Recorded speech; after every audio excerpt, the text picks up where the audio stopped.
Runājot par mūsu iekšējo pasauli, piešķirot vārdus un tēlus mūsu iekšienē notiekošajiem procesiem, mūsu iekšējā pasaule var tikt dziedināta, ārstēta tiešā šī vārda nozīmē gan bērniem, gan pieaugušajiem.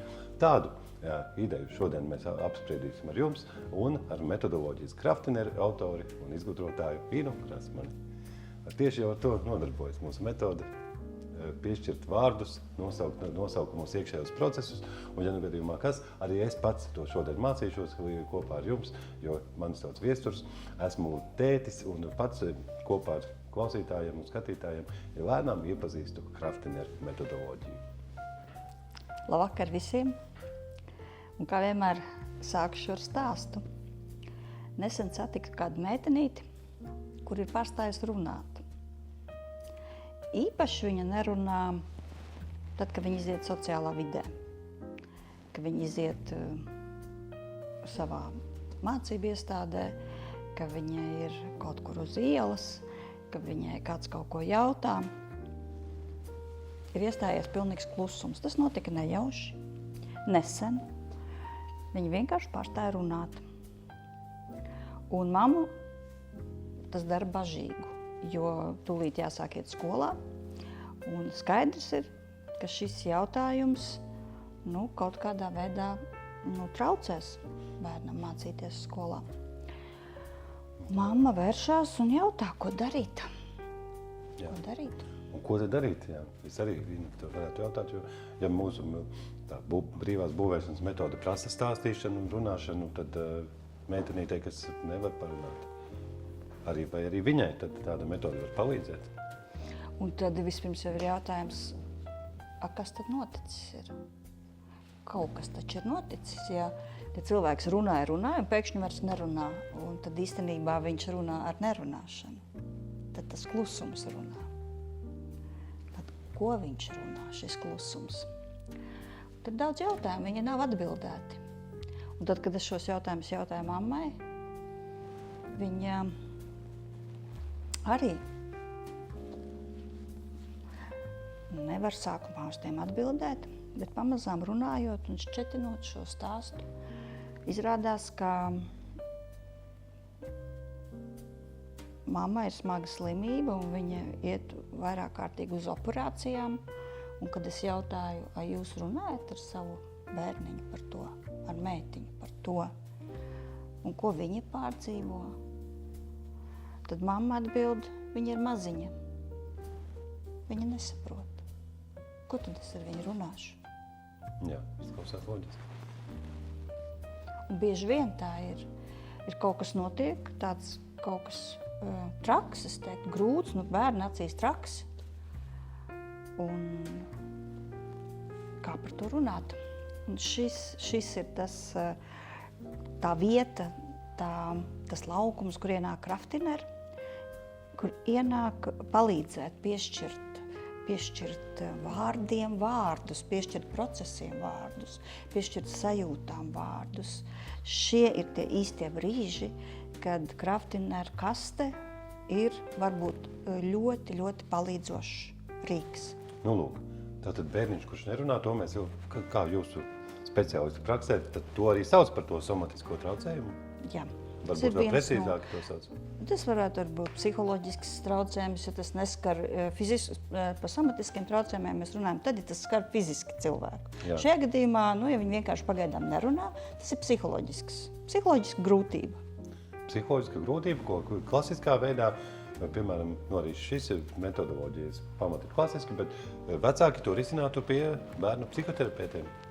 Jā, bet šajā gadījumā arī es šai mammai teicu, ka viņa var mācīties metodus kopā ar mani, iet mājās, spēlēt un palīdzēt bērnam. Un mamma bija ar mieru. Un ir sācies šis process, bet kāda tad tā dziļākā atslēga šai lietai ir? Izrādās, ka mamma arī nekad nevienam nav stāstījusi par to, kā viņa jūtas. Viņai nav vārdu šiem vispār iekšējiem procesiem, viņa nemāk pateikt. Viņa pirmo reizi saskarās ar vispār šo tādu ideju, kad par iekšējo pasauli ir jārunā. Viņi saka, iepriekš es vienkārši tā kā izlikos, ka tā nav, tā vieglāk. Izslēdzu šīs visas kaut kādas grūtās lietas un dzīvoju tā, kā viņu nebūtu. Bet viņa, tā grūtā lieta ir viņu noķērusi, jo viņa ir saslimusi. Tā izslēgšana ir viņu noķērusi. Un tādēļ es teiktu, ka tas ir ļoti eksistenciāli, tas ir svarīgi mācīties ģimenē, runāt par lietām, kuras ir grūtas. Un mācīties labāk runāt tad, kad vēl viņas nav kļuvušas smagas, kad ir vienkārši grūtas. Tad Kraftina ir spēle, metode un vispār metožu kopums, komplekss. Jo mūsu centrā ir vesela programma, 10 sesiju psihopedagoģiska intervence, kas ir metožu komplekss. Un bērni saņemot šīs 10 sesijas, kas ir ļoti pārdomātas, kur katra darbība ir ar terapeitisku iedarbību no savas puses, saņem šo dziedināšanu, saņem šo terapiju. Lūk. Varbūt, ja drīkst apkopot mazliet iepriekš runāto, tātad sākumā mēs sākām ar tādu tēzi, šodienas raidījumu tādu centrālo tēzi, ka runājot par saviem iekšējiem procesiem, nosaucot tos vārdos, mēs tātad varam savu iekšējo pasauli dziedināt, ārstēt un mainīt. Un nonācām vēl tālāk, ka ja par savu iekšējo pasauli netiek runāts, tad tieši tas arī ir tas, kas mūs var padarīt slimus, var dot mums šo psiholoģisko traucējumu. Lūk, un tad 10 sesiju intervence izklausījās ļoti kompetenti. Patiešām tā arī ir, jo mēs runājām, ja klasiski vēršas pie bērnu psihoterapeitiem, tas arī ir. Kraftina metodoloģijas autoris arī Ines speciālitātes grāds, vai ne? Tu jau esi tas terapeits, vienkārši metode ar specifisku metodi. Tā var uzskatīt. Jā, no vienas puses. No otras puses man negribētos, ka mēs paliekam tādā idejā, ka šī runāšanas metode, šī runāšanas spēle ir tikai bērniem, kuriem ir traucējumi vai ģimenēm, kurām ir grūtības. Viņi ir ļoti terapeitiski, protams, pēc, ka es pat esmu terapeits, un viņi nāk no manis, bet spēle ir dzimusi mūsu ģimenē, kur visi ir veseli, kuras ģimenē, kur vērtība ir runāt un sadzirdēt vienam otru. Un tad pavisam veselā ģimenē tas var būt lielisks laika pavadīšanas brīdis, tāds rīks, ar ko piepildīt jēgpilni kaut kādu satikšanos un parunāt gan par sapņiem, gan par talantiem, gan par to, kā es redzu, kā es iekšēji kaut ko pārdzīvoju, vai vispār kā es skatos uz vienu vai uz otru lietu. Un mēs kopā šādi pavadot vakars un dažkārt sestdienas un svētdienas. Un arī pasākumos, svētkos ģimenes, ienesot šo brīvo būvēšanu, piedzīvojam to, ka mēs sadzirdam viens otru dziļāk, kā mēs sadzirdam vienkārši ikdienā. Kā tu vienreiz kādā citā raidījumā teici, kā tad ir tā, ka tu vienkārši griežot maizi neparunā ar dēlu par vienu vai otru lietu. Un vai tur kaut ko nevar palaist garām? Protams, ka var palaist garām, bet šīs satikšanās, speciāli organizētās satikšanās, būvējot, runājot, spēlējot, zīmējot, atnes telpu, kur katrs var pateikt to, kas ir viņā iekšā. Un tas ir gan tas, kas ceļ personību, gan ārstē, ja tas ir nepieciešams. Jā. Lūk, bet varbūt tāds konkrēts jautājums. Ja mēs runājam par to, ka par iekšējiem procesiem ir jārunā, iedomāsimies tēti, piemēram, kā mani, ja bērns nokrīt zālē, sasmērē džinsus, un ir svētki, un, piemēram, tētis ir sadusmojies un kaut kā tā bargi un eksistenciāli pasaka, tam bērnam tajās dusmās ieliek to uztraukumu, ka tagad viss būs sadrumstalots, viss būs jāmazgā, būs daudz mazo rūpju, nekas mums nesnāk. Notiek kaut kāda dusmu epizode.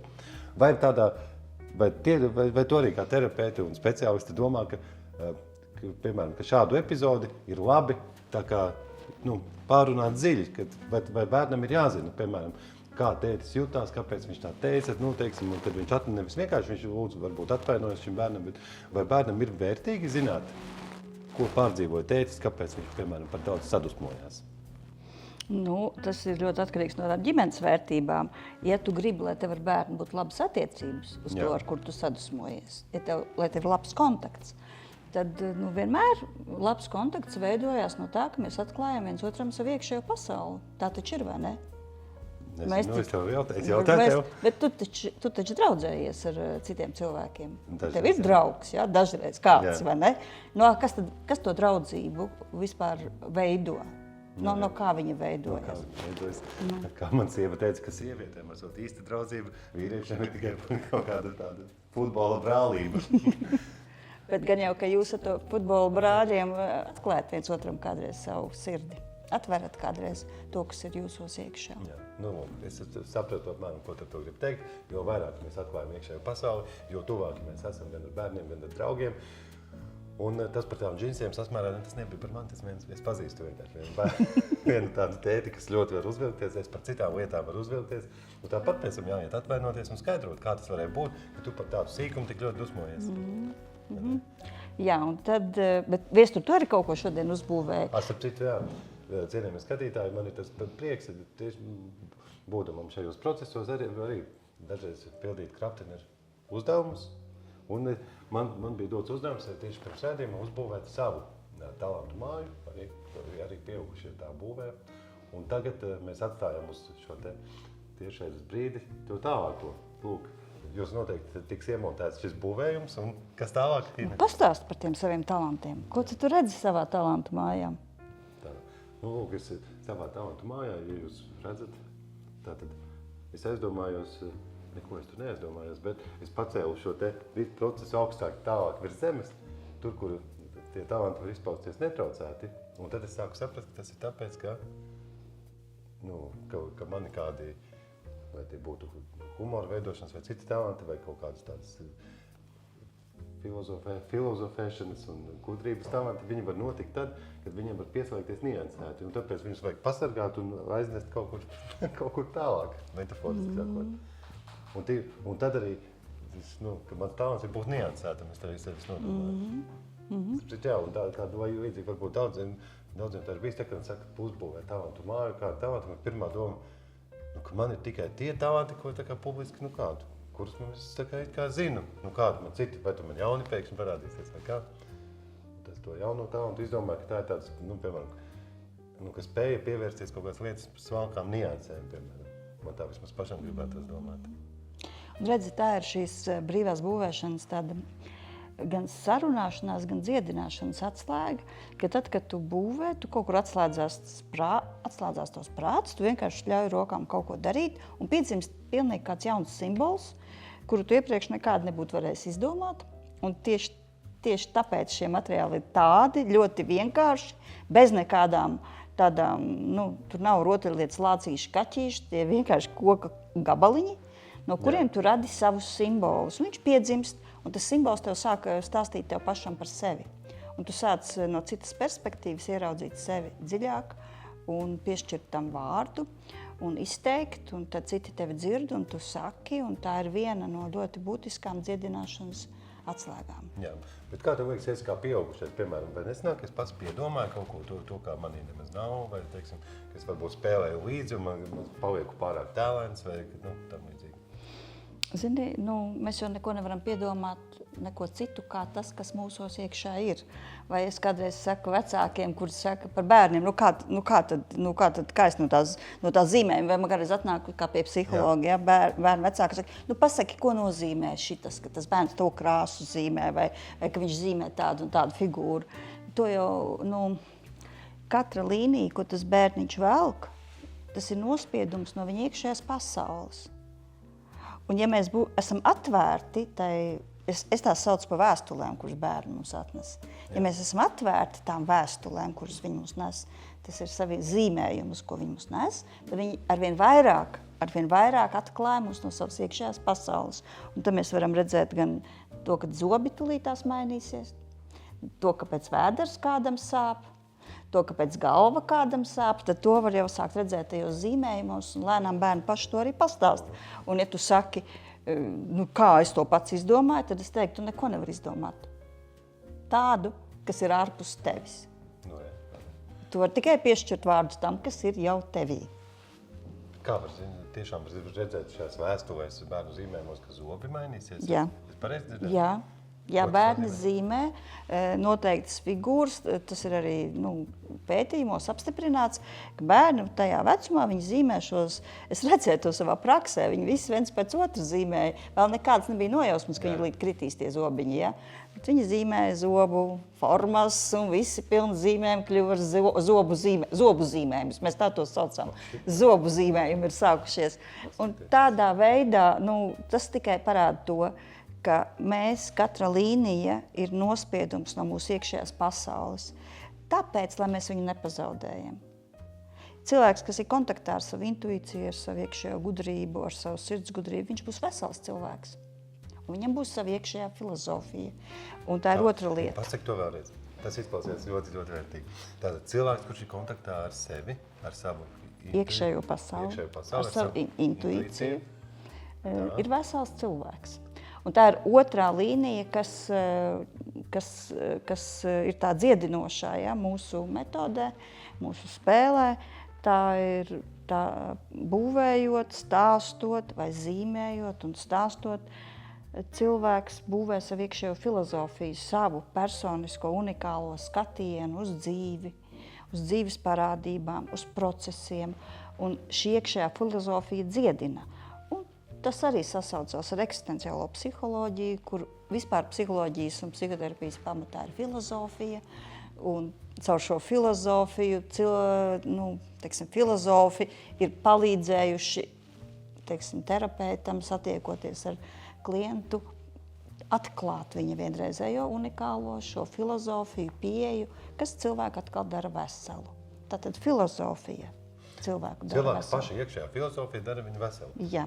To vajag bišķi vēl varbūt paskaidrot vairāk, kā tas ir, ka iekšējo filozofiju būvēšana raisa mūsos, nostiprina mūsu iekšējo paša filozofiju. Bet tad, kad tu saki paša iekšējā filozofija, par ko tu domā, par ko tu pirmkārt domā? Pavisam vienkārši es domāju par to iekšējo stāstu, kuru katrs cilvēks stāsta.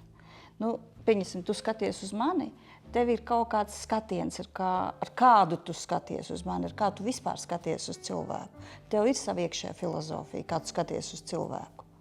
Vai varbūt kāds skatās uz citiem cilvēkiem, visu laiku apvainojies, tāpēc, ka viņam, kā liekas, viss taču kaut ko parādā ir.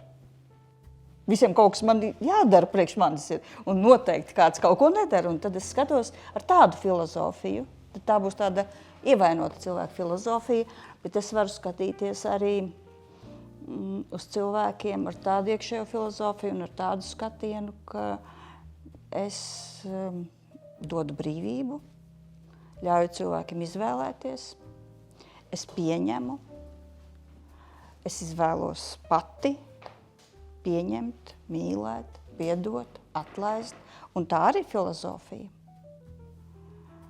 Jā. Izklausās skaidrām. Bet kā to būtu varējis sevi iedabūt bērniņš, piemēram? Lūk, un bērni būvējot un stāstot par saviem būvējumiem, talantu māju, piemēram, mans dzīves kuģis, mums ir tāda spēle, mans dzīves kuģis. Tā taču ir filozofija. Cilvēks stāsta par savu dzīvi.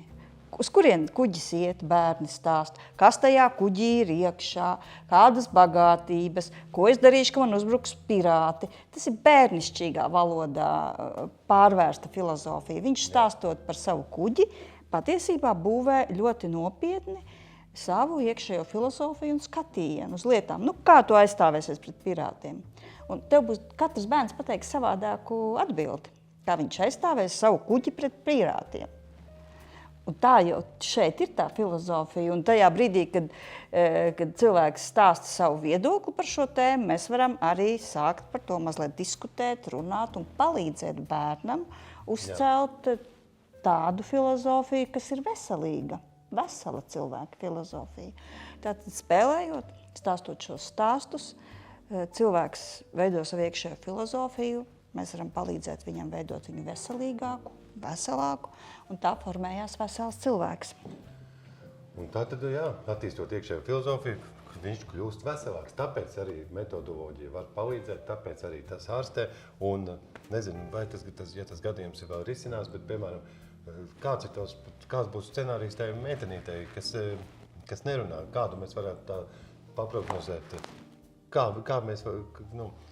Kā viņas iekšējā filozofija varētu darīt viņu veselāku? Kas varētu notikt? Un šeit, mammai tiek mācīts lietot visas mūsu šīs metodas dziedinošos aspektus. Pirmkārtām, es aicinu mammai pastāstīt stāstu par to, kā viņa jūtās saistībā ar savu slimību. Arī tas, ka viņai bailes ir. Ka viņai bailes, tas, no kā viņai visvairāk bailes, ka tā meitenīte paliks viena, bez viņas. Ka viņai par to ļoti bailes. Bet tas ir bailīgi arī tai meitenītei. Bet tad, kad viņa stāsta savu stāstu, viņa var arī ielikt filozofiju par to, ka pirmām kārtām viņa tic, ka viņa uzvarēs. Bet pat tad, ja viņi neuzvarēs šādā veidā šeit uz zemes, viņi paliks kopā ar viņu arī tad, ja viņas nebūs. Un varbūt tas ir sarežģīti un grūti, bet dzīve tāda ir. Tad šī saruna viennozīmīgi palīdzēs šim bērnam iet uz priekšu savā filozofijā, savā domāšanā pret šiem notikumiem, nekā tagad izskatās, ka viņa ir pilnīgi iesprūdusi, ka viņu neviens nesatiek tajā viņas pārdzīvojumā. Tātad pirmais es aicinu stāstīt, pārvērst visus šīs grūtos notikumus stāstā. Otrais es aicinu mammai kopā ar meitenīti apsēsties, paņemt baltu lapu, nosēsties uz grīdas un vienkārši teikt, klausies, es zīmēšu to, kā es jūtos pirms kārtējās operācijas. Tu zīmē, kā tu jūties pirms manas kārtējās operācijas. Abas zīmē un pastāstam vienotrai kādu stāstu. Kā tas ir? Un šī atklātā saruna viennozīmīgi palīdzēs. Bērns jutīsies dzirdēts, un mēs jau tad esam kopā. Trešā lieta, kas ļoti ārstē, ir simbols. Un ja mēs būvējam to sajūtu, ar kādu mēs varbūt šķirsimies, kad es aizbraukšu uz slimnīcu, un tev varbūt būs jābrauc pie omītes, tad šajā būvē, tāpat kā tev talantu mājā, radās kāda trešā perspektīva, kāds simbols, kuru tu nebija ieplānojis tur ielikt tajā bildē, tāpat arī tā meitenītē radīsies simboli, un mammai radīsies simboli, caur kuriem veidosies stāsts no citas perspektīvas. Un mēs nekad nevaram paredzēt, kas būvējot atklāsies, kas būvējot atvērsies. Un tas ir tas pārdabiskais dziedinošais elements visā šajā metodē. Un vārds. Mamma pati runājot, pati atveroties, pati mācoties, izteikt savus pārdzīvojumus, parāda bērnam piemēru, un arī meitenīte to atspoguļos, viņa arī sāks runāt. Un tā ir arī izēja.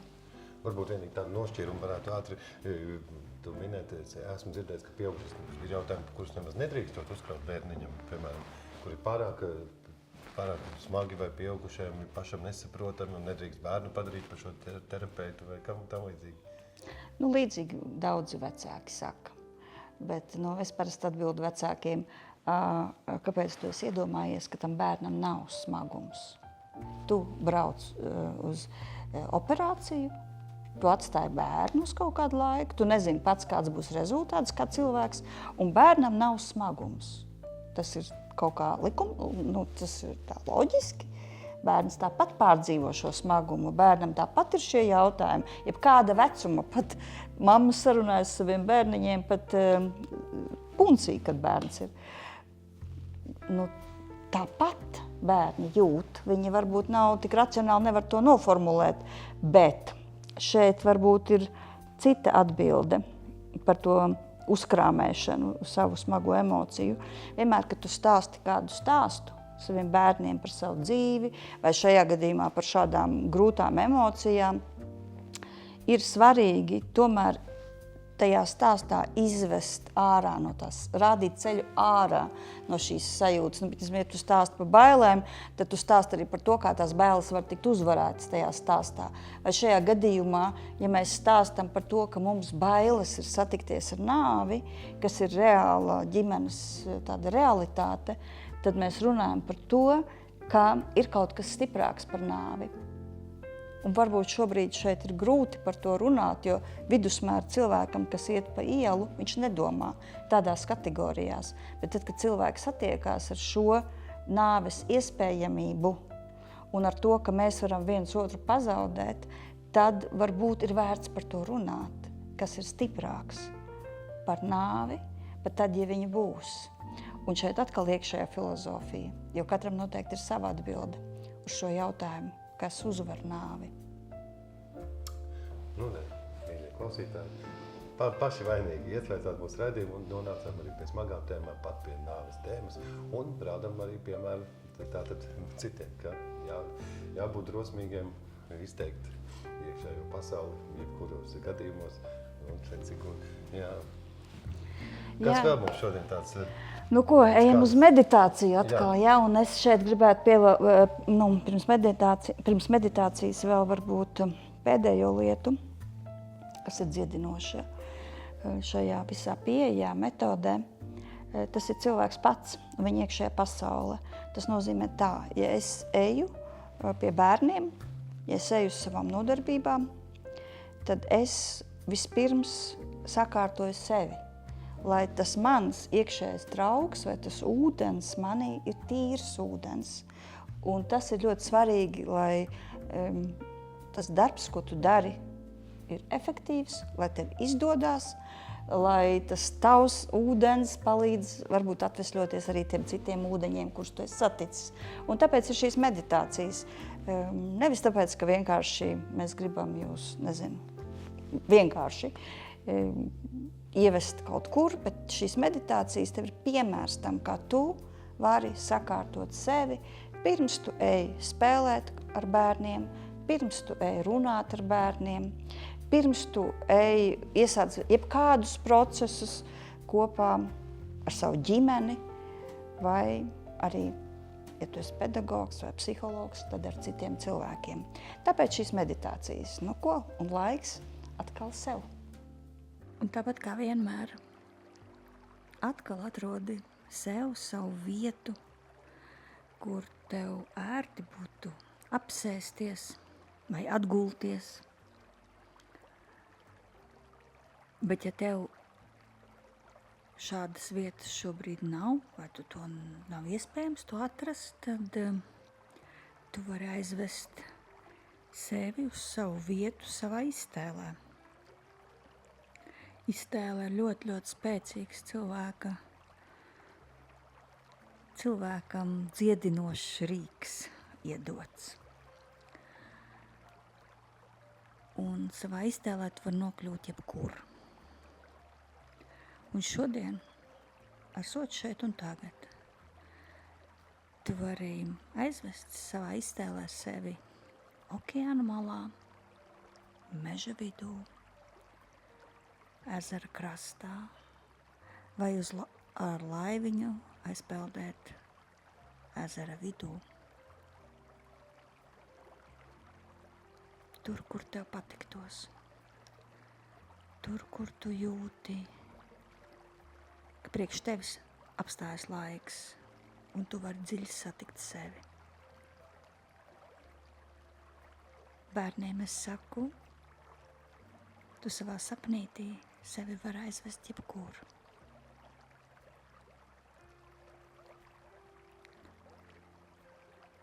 Tu var arī nokļūt kalna virsotnē. Lai kur tu atrastos, lai kur tu būtu aizvedis vai aizvedusi sevi,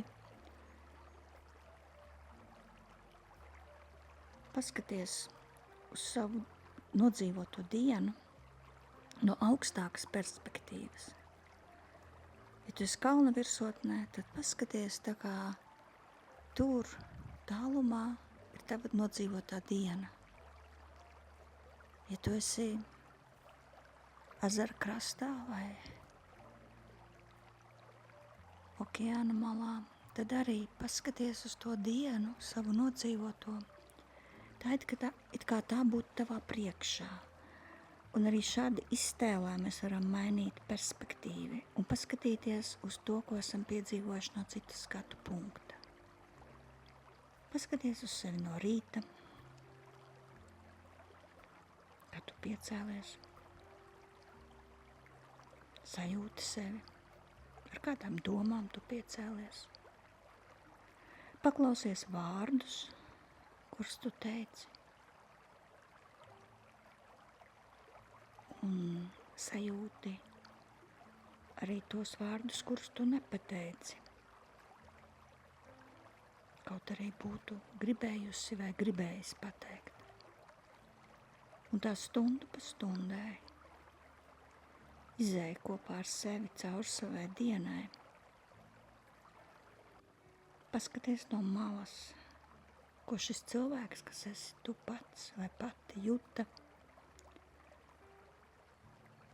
ko runāja, ko darīja, ko piedzīvoja.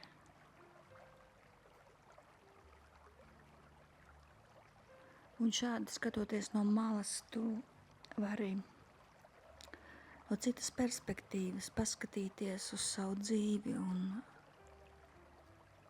savienot, meklēt atbildi uz jautājumu, vai mans laiks ir pavadīts vērtīgi saskaņā ar mani pašu, ar manām dziļākajām vērtībām, ar to, kā es izjūtu un gribētu dzīvot savu dzīvi. Un šeit es gribētu aicināt uz šo skatīties nekritizējoši pret sevi, vairāk pieņemoši, ar pateicību, ka man ir dots jau šodien paskatīties uz savu dzīvi no šāda attālināta punkta. Un pateicoties varbūt šim, izmantot jēgpilnāk rītdienu. Pateicībā par rītdienu. Un es aicinu šādi regulāri vakaros pārskatīt savu dienu. Vairāk atrodot miera,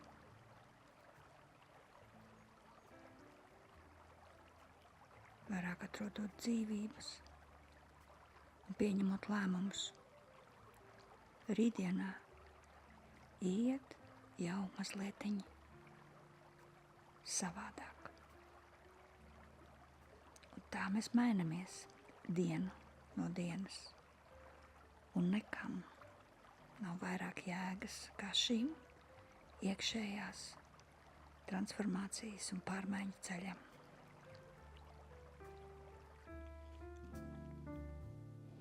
Un tad, kad tu esi gatavs, tu jūti sevi, ka tu vari atgriezties atpakaļ šeit un tagad, tad paskaties uz mani.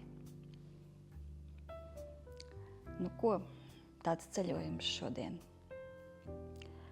Un tā tu savu dienu var paskatīties katru dienu un piedzīvot, ka tajā 3. punktā esot, no citas perspektīvas, tu vari atrast daudz vairāk miera, daudz vairāk pieņemšanas, daudz vairāk piedošanas sev un daudz vairāk dzīvības. Un tas ir tieši tas, ko dara Kraftiner metode. Palīdz mums paskatīties uz dzīvi no cita skatu punkta. Tiekamies pēc nedēļas.